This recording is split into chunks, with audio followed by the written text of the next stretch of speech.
One series that can potentially be like one of the best. I mean, because we had Chicago and Boston, of course, that first round series. But with the Lakers and with the Houston Rockets, I mean, one game all, like, the Houston's defense definitely is giving the Lakers fits. That's for sure.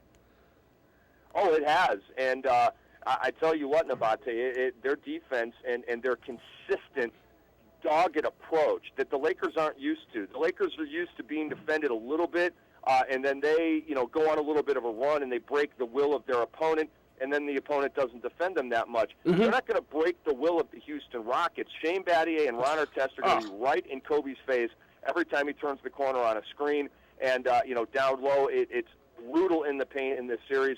And Houston has badasses on that team. Luis Scola is not going to back down. Shane Battier is going to keep coming at you like a Rottweiler. Ron Artest, hell, we know about Ron Artest. He'd rather die than give up. Oh, that's right. Or even give an inch. Queensbridge. It's a really good matchup. I shouldn't say this. The Lakers can't be a good matchup for any team because they're so talented. But what I'm saying is it's a bad matchup for the L.A. Lakers to have this physical, veteran, experienced, well-coached team opposing them here in round two. Mm-hmm.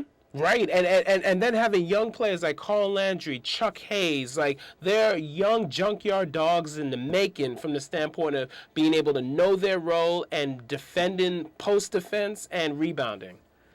Yeah, and it's, basically, all of the talk last night after the game, when you had Scola getting into it with Walton and Odom, when you had Fisher, in my opinion, cheap-shotting Luis Scola on that back screen, when you had Kobe cheap-shotting Ron Artest.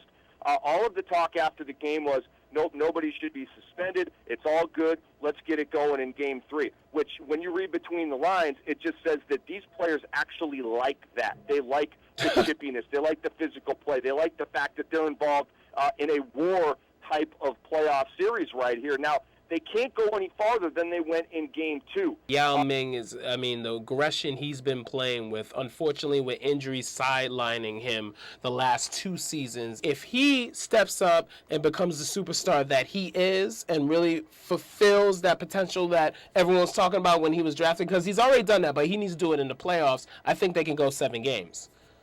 Well, we shall see. I mean, I think if there are people out there that don't think that Yao Ming has realized his potential, I don't know what they want. This guy I know. 10 with 2 blocks every year, shoots 55 from the field, 85 from the line. He is who he is. I mean, he is going to be this player until the wheels come off, which we're all crossing our fingers isn't sooner than later. Yeah. But these injuries have been a major issue in Nabaté.